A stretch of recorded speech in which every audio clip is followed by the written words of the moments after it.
नमस्कार, आप देख रहे हैं डेली भारत और मैं हूं आपके साथ गरिमा त्रिपाठी। बिहार के पूर्व डीजीपी मुक्तेश्वर पांडे प्रयागराज के महाकुंभ क्षेत्र में पहुंचे और उन्होंने सनातन धर्म को लेकर कहा कि उत्तर प्रदेश की मुख्यमंत्री योगी आदित्यनाथ बहुत ही अच्छा कार्य कर रहे हैं। संगम क्षेत्र में बहुत ही अच्छा व्यवस्था किया गया है। संगम नोज यह मेला विश्व के सबसे बड़े धार्मिक मेला है। इस बार 50 करोड़ से ज्यादा श्रद्धालु त्रिवेणी संगम पर आस्था की डुबकी लगाएंगे। जिस तरह योगी आदित्यनाथ लगातार अधिकारियों को निर्देश दे रहे हैं महाकुंभ तैयारियों को लेकर, और अधिकारी लगातार आदेश कर रहे हैं कि तैयारियां पूर्ण हो चुकी है। अच्छी बार समीक्षा बैठक भी कर चुके हैं और इस महाकुंभ में जो विश्व का सबसे बड़ा ये धार्मिक मेला लगा है, इसमें लगभग करोड़ों करोड़ लोग संगम में आस्था की डुबकी लगाने आ रहे हैं। मैं तो विदेशों में जाता हूँ, कई देशों की इतनी आबादी नहीं होगी। आप ये समझ लिए, कई देशों की इतनी आबादी नहीं होगी और जितना एक दिन एक साथ यहाँ गंगा के किनारे संगम में लोग रह रहे हैं, और अनुमान है कि 40 करोड़ से अधिक लोग आएंगे, 50 करोड़ भी आ सकते हैं। तो इतना बड़ा दिव्य अवसर, इतनी बड़ी भीड़, जनसमूह, अपार जनसमूह, आस्था से लबरेज बिल्कुल, और उसके रहने की, खाने की, आने की, जाने की, उसके लिए बिजली की, पानी की, विधि व्यवस्था की समीक्षा तो मुख्यमंत्री कर रहे हैं। तो बहुत अच्छा काम है और उस समीक्षा का प्रभाव भी स्पष्ट दिखाई पड़ रहा है। एक एक टेंट में बिजली है, एक एक टेंट में पानी है, साधु अपना आनंद कर रहे हैं। गंगा जी के पेट में बालू की रेत पर लोहे की पटरी बिछा करके सैकड़ों किलोमीटर सड़कें बनाई गई हैं। तो उन्हीं की मेहनत और उन्हीं की समीक्षा करने का ये परिणाम है कि इतनी भव्य, इतनी उत्कृष्ट व्यवस्था इस महाकुंभ में है। जो लोग जी रहे हों, बूढ़े हों, वृद्ध हों, उनसे पूछिए कि क्या ऐसी उत्कृष्ट व्यवस्था कभी कुंभ में देखी है उन्होंने।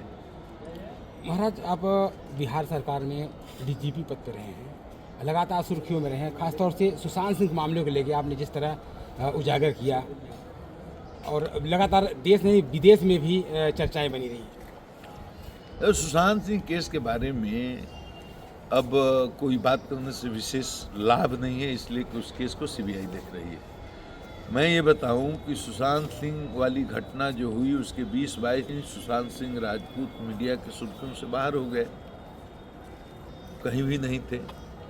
जब उनके पिताजी से उनकी पीड़ा मैंने सुनी और उन्होंने बताया ये आत्महत्या का मामला नहीं है, इसमें बहुत फाउल प्ले है, उनके बयान पर मैंने बिहार में मुकदमा शुरू हुआ।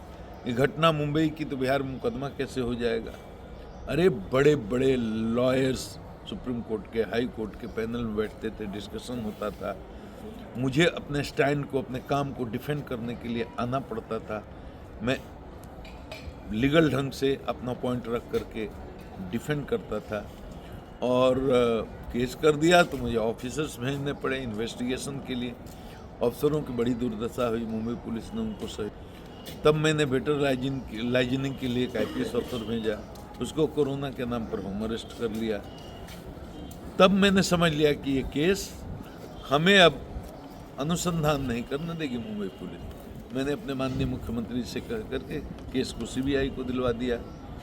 अब उसके बाद वो खुद गए उच्चतम न्यायालय में कि मुंबई की घटना है तो बिहार में कैसे मुकदमा होगा, और बिहार में मुकदमा होना गलत है, इसीलिए बिहार सरकार द्वारा इस मुकदमे को CBI को सौंपना भी गलत है।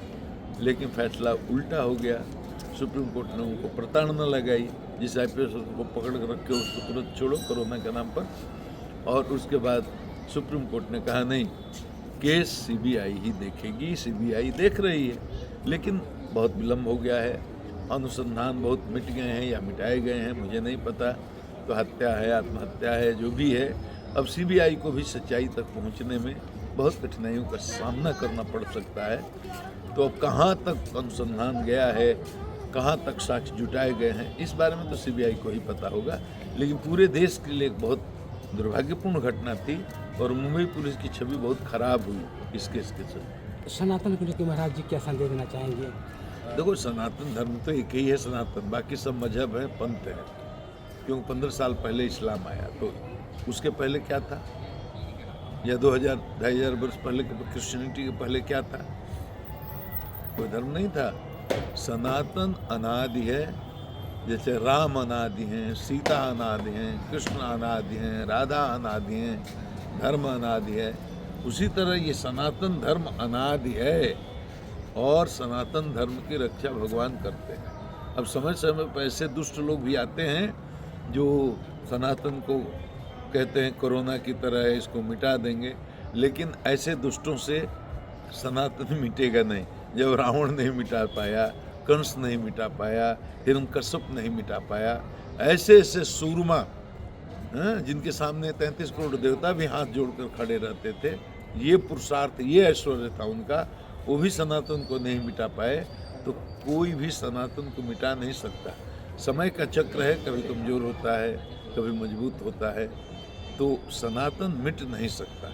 हम लोगों को बस सावधान रहने की आवश्यकता इतनी है कि सनातन के अंदर जो पाखंड फैला है, उस पाखंड को कैसे रोका जाए, बस। सनातन मिटेगा नहीं।